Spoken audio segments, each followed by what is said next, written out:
ಎಲ್ಲರಿಗೂ ನಮಸ್ಕಾರ. ಕರ್ನಾಟಕ ಪರೀಕ್ಷಾ ಪ್ರಾಧಿಕಾರದ ಅಡಿಯಲ್ಲಿ 2025ನೇ ಸಾಲಿನಲ್ಲಿ ಹೊಸದಾಗಿ ಕರೆದಿರುವಂತಹ ವಿವಿಧ ಇಲಾಖಾ ನಿಗಮ ಮಂಡಳಿಗಳ ಅಡಿಯಲ್ಲಿ ಖಾಲಿ ಇರುವಂತಹ 708 SDFD ಹುದ್ದೆಗಳ ನೇಮಕಾತಿಗೆ ಸಂಬಂಧಿಸಿದಂತೆ ಈ ವಿಡಿಯೋದಲ್ಲಿ ನೀವು ಅರ್ಜಿ ಸಲ್ಲಿಸಿರುವಂತಹ ಇಲಾಖಾ ನಿಗಮ ಮಂಡಳಿಗಳಲ್ಲಿ ಖಾಲಿ ಇರುವಂತಹ ಹುದ್ದೆಗಳಿಗೆ ಎಷ್ಟು ಅಭ್ಯರ್ಥಿಗಳು ಅರ್ಜಿಯನ್ನು ಸಲ್ಲಿಕೆ ಮಾಡಿದ್ದಾರೆ ಅನ್ನೋದ್ರ ಬಗ್ಗೆ ಮಾಹಿತಿಯನ್ನು ತಿಳಿಸ್ಕೊಡ್ತಾ ಇದ್ದೀನಿ. ಈ ಮಾಹಿತಿ ಅಧಿಕೃತವಾಗಿ ಇಲಾಖೆಯಿಂದ ಬಂದಿರುವಂತಹ ಮಾಹಿತಿಯಾಗಿರ್ತದೆ. ಆದ್ದರಿಂದ ಅರ್ಜಿ ಸಲ್ಲಿಸಿರುವಂತಹ ಅಭ್ಯರ್ಥಿಗಳು ವಿಡಿಯೋನ ಪೂರ್ತಿ ನೋಡಿ ಮಾಹಿತಿಯನ್ನು ತಿಳ್ಕೊಳ್ಳಿ. ಮೊದಲನೇದಾಗಿ ನೀವು ಸ್ಕ್ರೀನ್ ಮೇಲೆ ಕಾಣ್ತಾ ಇರೋ ಹಾಗೆ ಇದು ಇಲಾಖೆಯಿಂದ ಅಧಿಕೃತವಾಗಿ ತಿಳಿಸಿರುವಂತಹ ಇಂಟರ್ನಲ್ ಮಾಹಿತಿಯಾಗಿರ್ತದೆ. ಆದ್ದರಿಂದ ಅರ್ಜಿ ಸಲ್ಲಿಸಿರುವಂತಹ ಅಭ್ಯರ್ಥಿಗಳು ನೀವು ಅರ್ಜಿ ಸಲ್ಲಿಸಿರುವಂತಹ ಹುದ್ದೆಗಳಿಗೆ ಎಷ್ಟು ಅಭ್ಯರ್ಥಿಗಳು ಅರ್ಜಿಯನ್ನು ಸಲ್ಲಿಕೆ ಮಾಡಿದ್ದಾರೆ ಅನ್ನೋದ್ರ ಬಗ್ಗೆ ಮಾಹಿತಿಯನ್ನು ನೋಡ್ಕೊಳ್ಳಿ. ಇದರಿಂದ ನಿಮಗೆ ಕಾಂಪಿಟೇಷನ್ ಎಷ್ಟಿದೆ ಅನ್ನೋದ್ರ ಬಗ್ಗೆ ಮಾಹಿತಿ ಸಿಗುತ್ತೆ. ಆದ್ದರಿಂದ ಈ ವಿಡಿಯೋನ ಪೂರ್ತಿ ನೋಡಿ ಮಾಹಿತಿಯನ್ನು ತಿಳ್ಕೊಳ್ಳಿ. ಮೊದಲನೇದಾಗಿ ನೀವು ಸ್ಕ್ರೀನ್ ಮೇಲೆ ಕಾಣ್ತಾ ಇರೋ ಹಾಗೆ ಇದೇ ನೇಮಕಾತಿಯಲ್ಲಿ ಬರುವಂತ ಬೆಂಗಳೂರು ಅಭಿವೃದ್ಧಿ ಪ್ರಾಧಿಕಾರದ ಅಡಿಯಲ್ಲಿ ಖಾಲಿ ಇರುವಂತಹ ಪ್ರಥಮ ದರ್ಜೆ ಸಹಾಯಕರು ಮತ್ತು ದ್ವಿತೀಯ ದರ್ಜೆ ಸಹಾಯಕರ ಹುದ್ದೆಗಳಿಗೆ ಎಷ್ಟು ಅಭ್ಯರ್ಥಿಗಳು ಅರ್ಜಿಯನ್ನು ಸಲ್ಲಿಕೆ ಮಾಡಿದ್ದಾರೆ ಅನ್ನೋದ್ರ ಬಗ್ಗೆ ನೋಡೋದಾದ್ರೆ, ಈ ಇಲಾಖೆಯಲ್ಲಿ ಪ್ರಥಮ ದರ್ಜೆ ಸಹಾಯಕರ ಹುದ್ದೆಯಲ್ಲಿ 5 ಹುದ್ದೆಗಳು ಖಾಲಿ ಇತ್ತು.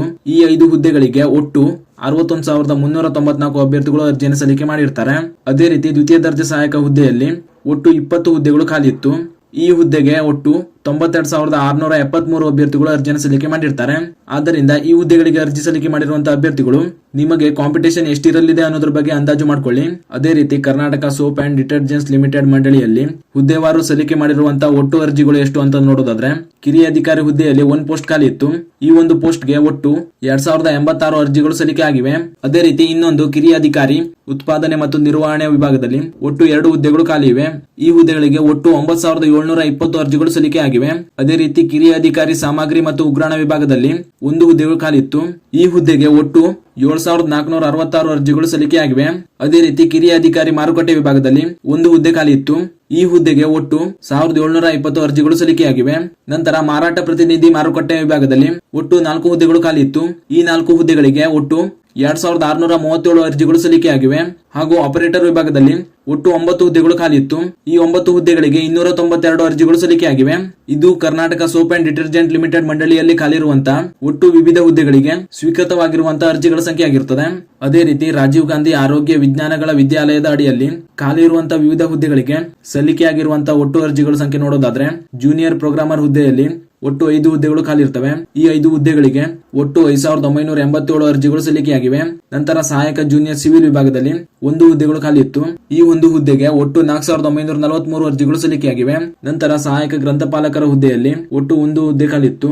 ಈ 1 ಹುದ್ದೆಗೆ ಒಟ್ಟು 1,157 ಅರ್ಜಿಗಳು ಸಲ್ಲಿಕೆಯಾಗಿವೆ. ನಂತರ ಸಹಾಯಕ ಹುದ್ದೆಯಲ್ಲಿ ಒಟ್ಟು 12 ಹುದ್ದೆ ಖಾಲಿ ಇತ್ತು.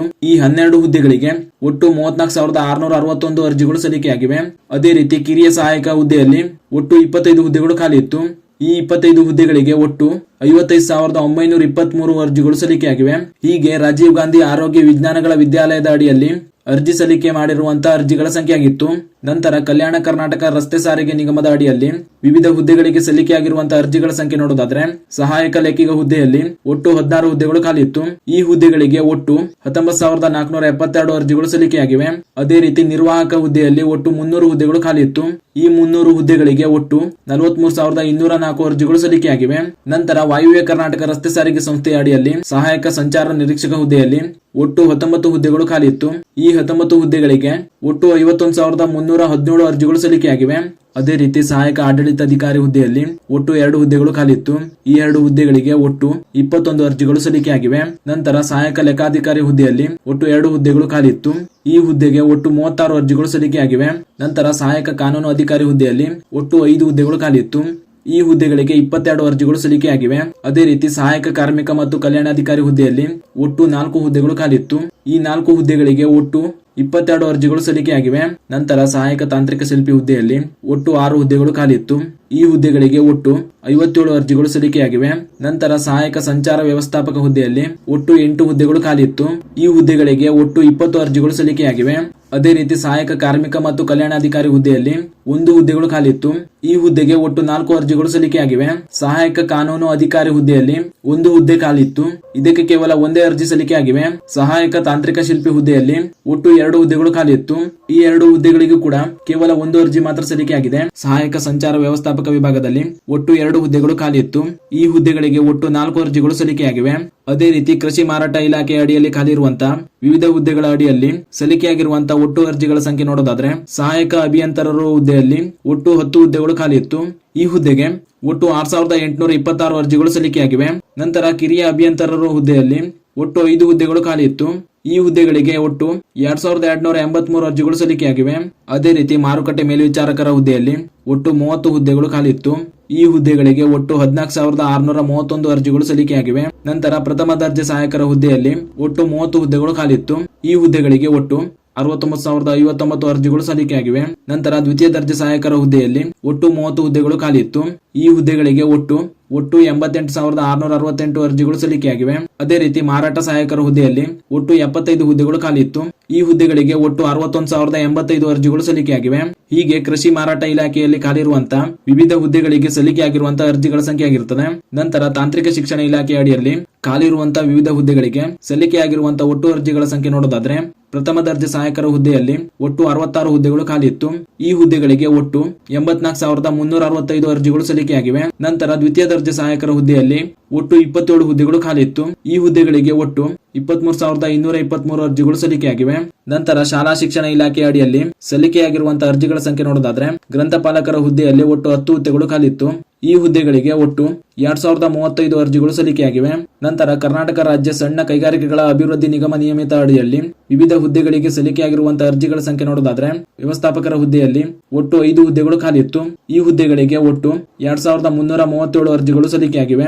ಸಹಾಯಕ ವ್ಯವಸ್ಥಾಪಕರ ಹುದ್ದೆಯಲ್ಲಿ ಒಟ್ಟು 7 ಹುದ್ದೆಗಳು ಖಾಲಿ ಇತ್ತು. ಈ ಹುದ್ದೆಗಳಿಗೆ ಒಟ್ಟು 8,049 ಅರ್ಜಿಗಳು ಸಲ್ಲಿಕೆಯಾಗಿವೆ. ಕಿರಿಯ ಸಹಾಯಕರ ವಿಭಾಗದಲ್ಲಿ ಒಟ್ಟು 7 ಹುದ್ದೆಗಳು ಖಾಲಿ ಇತ್ತು. ಈ ಹುದ್ದೆಗಳಿಗೆ ಒಟ್ಟು 16,999 ಅರ್ಜಿಗಳು ಸಲ್ಲಿಕೆಯಾಗಿವೆ. ನಂತರ ಕಿರಿಯ ಸಹಾಯಕರ ಹುದ್ದೆಯಲ್ಲಿ ಒಟ್ಟು 18 ಹುದ್ದೆಗಳು ಖಾಲಿ ಇತ್ತು. ಈ ಹುದ್ದೆಗಳಿಗೆ ಒಟ್ಟು 24,347 ಅರ್ಜಿಗಳು ಸಲ್ಲಿಕೆಯಾಗಿವೆ. ಅದೇ ರೀತಿ ಸಹಾಯಕ ಕಾರ್ಯಪಾಲಕ ಅಭಿಯಂತರರ ವಿಭಾಗದಲ್ಲಿ ಕೇವಲ 1 ಹುದ್ದೆ ಖಾಲಿ ಇತ್ತು.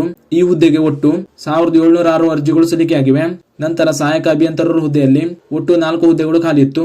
ಈ ಹುದ್ದೆಗಳಿಗೆ ಒಟ್ಟು 4,404 ಅರ್ಜಿಗಳು ಸಲ್ಲಿಕೆಯಾಗಿವೆ. ಅದೇ ರೀತಿ ಸಹಾಯಕ ಅಭಿಯಂತರರು ವಿದ್ಯುತ್ ವಿಭಾಗದಲ್ಲಿ ಒಟ್ಟು 2 ಹುದ್ದೆಗಳು ಖಾಲಿ ಇತ್ತು. ಈ ಹುದ್ದೆಗಳಿಗೆ 1,421 ಅರ್ಜಿಗಳು ಸಲ್ಲಿಕೆಯಾಗಿವೆ. ಹೀಗೆ ಕರ್ನಾಟಕ ಸಣ್ಣ ಕೈಗಾರಿಕೆಗಳ ಅಭಿವೃದ್ಧಿ ನಿಗಮ ನಿಯಮಿತ ಅಡಿಯಲ್ಲಿ ವಿವಿಧ ಹುದ್ದೆಗಳಿಗೆ ಸಲ್ಲಿಕೆಯಾಗಿರುವಂತಹ ಅರ್ಜಿಗಳ ಸಂಖ್ಯೆ ಆಗಿರುತ್ತದೆ. ನಂತರ ಕೊನೆಯದಾಗಿ ಬೆಂಗಳೂರು ನೀರು ಸರಬರಾಜು ಮತ್ತು ಚರಂಡಿ ಮಂಡಳಿ ಅಡಿಯಲ್ಲಿ ವಿವಿಧ ಹುದ್ದೆಗಳಿಗೆ ಸಲ್ಲಿಕೆಯಾಗಿರುವಂತಹ ಒಟ್ಟು ಅರ್ಜಿಗಳ ಸಂಖ್ಯೆ ನೋಡೋದಾದ್ರೆ ಸಹಾಯಕ ಅಭಿಯಂತರರು ಸಿವಿಲ್ ವಿಭಾಗದಲ್ಲಿ ಒಟ್ಟು 18 ಹುದ್ದೆಗಳು ಖಾಲಿ ಇತ್ತು. ಈ ಹುದ್ದೆಗಳಿಗೆ ಒಟ್ಟು 6,699 ಅರ್ಜಿಗಳು ಸಲ್ಲಿಕೆಯಾಗಿವೆ. ನಂತರ ಸಹಾಯಕ ಅಭಿಯಂತರರು ಎಲೆಕ್ಟ್ರಿಕಲ್ ವಿಭಾಗದಲ್ಲಿ ಒಟ್ಟು 5 ಹುದ್ದೆಗಳು ಖಾಲಿ ಇತ್ತು. ಈ ಹುದ್ದೆಗಳಿಗೆ 1,575 ಅರ್ಜಿಗಳು ಸಲ್ಲಿಕೆಯಾಗಿವೆ. ಅದೇ ರೀತಿ ಸಹಾಯಕ ಅಭಿಯಂತರರು ಮೆಕ್ಯಾನಿಕಲ್ ವಿಭಾಗದಲ್ಲಿ ಒಟ್ಟು 3 ಹುದ್ದೆಗಳು ಖಾಲಿ ಇತ್ತು. ಈ ಹುದ್ದೆಗಳಿಗೆ ಒಟ್ಟು 1,238 ಅರ್ಜಿಗಳು ಸಲ್ಲಿಕೆಯಾಗಿವೆ. ನಂತರ ಸಹಾಯಕ ಅಭಿಯಂತರರು ಕಂಪ್ಯೂಟರ್ ಸೈನ್ಸ್ ವಿಭಾಗದಲ್ಲಿ ಕೇವಲ 1 ಹುದ್ದೆ ಖಾಲಿ ಇತ್ತು. ಈ ಹುದ್ದೆಗೆ ಒಟ್ಟು 808 ಅರ್ಜಿಗಳು ಸಲ್ಲಿಕೆಯಾಗಿವೆ. ನಂತರ ಕಿರಿಯ ಅಭಿಯಂತರರು ಸಿವಿಲ್ ವಿಭಾಗದಲ್ಲಿ ಒಟ್ಟು 23 ಹುದ್ದೆಗಳು ಖಾಲಿ ಇತ್ತು. ಈ ಹುದ್ದೆಗಳಿಗೆ ಒಟ್ಟು 2,734 ಅರ್ಜಿಗಳು ಸಲ್ಲಿಕೆಯಾಗಿವೆ. ಅದೇ ರೀತಿ ಕಿರಿಯ ಅಭಿಯಂತರರು ಎಲೆಕ್ಟ್ರಿಕ್ ವಿಭಾಗದಲ್ಲಿ ಒಟ್ಟು 23 ಹುದ್ದೆಗಳು ಖಾಲಿ ಇತ್ತು. ಈ ಹುದ್ದೆಗಳಿಗೆ ಒಟ್ಟು 1,364 ಅರ್ಜಿಗಳು ಸಲ್ಲಿಕೆಯಾಗಿವೆ. ಕಿರಿಯ ಅಭಿಯಂತರರು ಮೆಕ್ಯಾನಿಕಲ್ ವಿಭಾಗದಲ್ಲಿ ಒಟ್ಟು 11 ಹುದ್ದೆಗಳು ಖಾಲಿ ಇತ್ತು. ಈ ಹುದ್ದೆಗಳಿಗೆ ಒಟ್ಟು 1,053 ಅರ್ಜಿಗಳು ಸಲ್ಲಿಕೆಯಾಗಿವೆ. ನಂತರ ಸಹಾಯಕ ವಿಭಾಗದಲ್ಲಿ ಒಟ್ಟು 8 ಹುದ್ದೆಗಳು ಖಾಲಿ ಇತ್ತು. ಈ ಹುದ್ದೆಗಳಿಗೆ ಒಟ್ಟು 9,227 ಅರ್ಜಿಗಳು ಸಲ್ಲಿಕೆಯಾಗಿವೆ. ಅದೇ ರೀತಿ ಕಿರಿಯ ಸಹಾಯಕ ವಿಭಾಗದಲ್ಲಿ ಒಟ್ಟು 65 ಹುದ್ದೆಗಳು ಖಾಲಿ ಇತ್ತು. ಈ ಹುದ್ದೆಗಳಿಗೆ ಒಟ್ಟು 18,097 ಅರ್ಜಿಗಳು ಸಲ್ಲಿಕೆಯಾಗಿವೆ. ನಂತರ ಮಾಪನ ಓದುಗ ವಿಭಾಗದಲ್ಲಿ ಒಟ್ಟು 63 ಹುದ್ದೆಗಳು ಖಾಲಿ ಇತ್ತು. ಈ ಹುದ್ದೆಗಳಿಗೆ ಒಟ್ಟು 12,025 ಅರ್ಜಿಗಳು ಸಲ್ಲಿಕೆಯಾಗಿವೆ. ಹಾಗೂ ದ್ವಿತೀಯ ದರ್ಜೆ ಉಗ್ರಾಣ ಪಾಲಕ ವಿಭಾಗದಲ್ಲಿ ಒಟ್ಟು 4 ಹುದ್ದೆಗಳು ಖಾಲಿ ಇತ್ತು. ಈ ಹುದ್ದೆಗಳಿಗೆ ಒಟ್ಟು 4,146 ಅರ್ಜಿಗಳು ಸಲ್ಲಿಕೆಯಾಗಿವೆ. ಹೀಗೆ ಬೆಂಗಳೂರು ನೀರು ಸರಬರಾಜು ಮತ್ತು ಚರಂಡಿ ಮಂಡಳಿ ಅಡಿಯಲ್ಲಿ ಖಾಲಿ ಇರುವಂತಹ ವಿವಿಧ ಹುದ್ದೆಗಳಿಗೆ ಸಲ್ಲಿಕೆಯಾಗಿರುವಂತಹ ಅರ್ಜಿಗಳ ಸಂಖ್ಯೆ ಆಗಿರುತ್ತದೆ. ಆದ್ದರಿಂದ 2025ನೇ ಸಾಲಿನಲ್ಲಿ ಕರ್ನಾಟಕ ಪರೀಕ್ಷಾ ಪ್ರಾಧಿಕಾರದ ಅಡಿಯಲ್ಲಿ ನಡೆಯುವಂತಹ ಈ ಹೊಸ ನೇಮಕಾತಿಯ ವಿವಿಧ ಇಲಾಖಾ ನಿಗಮ ಮಂಡಳಿಗಳ ಅಡಿಯಲ್ಲಿ ಖಾಲಿ ಇರುವಂತಹ ಒಟ್ಟು 708 SDFD ಹುದ್ದೆಗಳಿಗೆ ಒಟ್ಟು ಸಲ್ಲಿಕೆಯಾಗಿರುವಂತಹ ಅರ್ಜಿಗಳ ಸಂಖ್ಯೆ ನೋಡೋದಾದ್ರೆ 8,65,244 ಅರ್ಜಿಗಳು ಸಲ್ಲಿಕೆಯಾಗಿರ್ತದೆ. ಆದ್ರೆ ಒಟ್ಟು 8,65,244 ಅರ್ಜಿಗಳು ಸಲ್ಲಿಕೆಯಾಗಿದ್ರು ಕೂಡ ಸಲ್ಲಿಕೆ ಮಾಡಿರುವಂತಹ ಒಟ್ಟು ಅಭ್ಯರ್ಥಿಗಳ ಸಂಖ್ಯೆ ನೋಡೋದಾದ್ರೆ ಒಟ್ಟು 1,96,026 ಅಭ್ಯರ್ಥಿಗಳು ಈ ವಿವಿಧ ಹುದ್ದೆಗಳಿಗೆ ಅರ್ಜಿಯನ್ನು ಸಲ್ಲಿಕೆ ಮಾಡಿರ್ತಾರೆ. ಆದ್ದರಿಂದ ಈ ಮಾಹಿತಿ ಪ್ರಕಾರ ನೀವು ಅಂದಾಜು ಮಾಡ್ಕೊಳ್ಬಹುದು ಒಂದು ಹುದ್ದೆಯನ್ನು ಪಡಿಲಿಕ್ಕೆ ಎಷ್ಟು ಕಾಂಪಿಟೇಷನ್ ಆಗ್ಬಹುದು ಅಂತ ಅಂದಾಜು ಮಾಡ್ಕೊಳ್ಬಹುದು. ಈ ಮಾಹಿತಿಯನ್ನು ನೋಡಿದ ಮೇಲೆ ಕೆಲ ಅಭ್ಯರ್ಥಿಗಳು ನೀವು ಸಲ್ಲಿಕೆ ಮಾಡಿರುವಂತಹ ಹುದ್ದೆಗಳಿಗೆ ಆಯ್ಕೆ ಆಗೋದು ಕಷ್ಟ ಇದೆ ಇದೆ ಅಂತ ಅನ್ಕೋಬಹುದು. ಆದ್ರೆ ಅಂತ ಅಭ್ಯರ್ಥಿಗಳಿಗೆ ಹೇಳೋದೇನೆಂದ್ರೆ, ನಿಮಗೆ ಬೇಕಾಗಿರೋದು ಒಂದು ಹುದ್ದೆ ಆಗಿರೋದ್ರಿಂದ ನಿಮ್ಮ ಪ್ರಯತ್ನವನ್ನ ಬಿಡಬೇಡಿ. ನೀವು ಅರ್ಜಿ ಸಲ್ಲಿಸಿರುವಂತ ಎಲ್ಲಾ ಹುದ್ದೆಗಳಿಗೆ ಪ್ರತ್ಯೇಕವಾಗಿ ಬೇರೆ ಬೇರೆ ಕಟಪ್ ಆಗೋದ್ರಿಂದ ಕೆಲವೊಂದು ಪೋಸ್ಟ್ ನಲ್ಲಿ ಕಾಂಪಿಟೇಷನ್ ಕಡಿಮೆ ಇದೆ. ಆದ್ದರಿಂದ ಯಾವುದೇ ರೀತಿ ಇಂಟ್ರೆಸ್ಟ್ ನ ಬಿಡಬೇಡಿ, ನಿಮ್ಮ ಪ್ರಯತ್ನವನ್ನ ನೀವು ಮಾಡ್ಕೊಳ್ತಾ ಇರಿ ಅಂತ ಹೇಳ್ತಾ ಈ ಮಾಹಿತಿಯನ್ನ ಅರ್ಜಿ ಸಲ್ಲಿಕೆ ಮಾಡಿರುವಂತ ನಿಮ್ಮ ಸ್ನೇಹಿತರಿಗೂ ಶೇರ್ ಮಾಡಿ. ಹಾಗೂ ಇದೇ ರೀತಿ ಮುಂಬರುವಂತ ಮಾಹಿತಿಗಳಿಗಾಗಿ ಚಾನಲ್ ನ ಸಬ್ಸ್ಕ್ರೈಬ್ ಮಾಡಿ ಅಂತ ಹೇಳ್ತಾ ಈ ವಿಡಿಯೋನ ಇಲ್ಲಿಗೆ ಮುಗಿಸ್ತಾ ಇದ್ದೀನಿ. ಧನ್ಯವಾದಗಳು.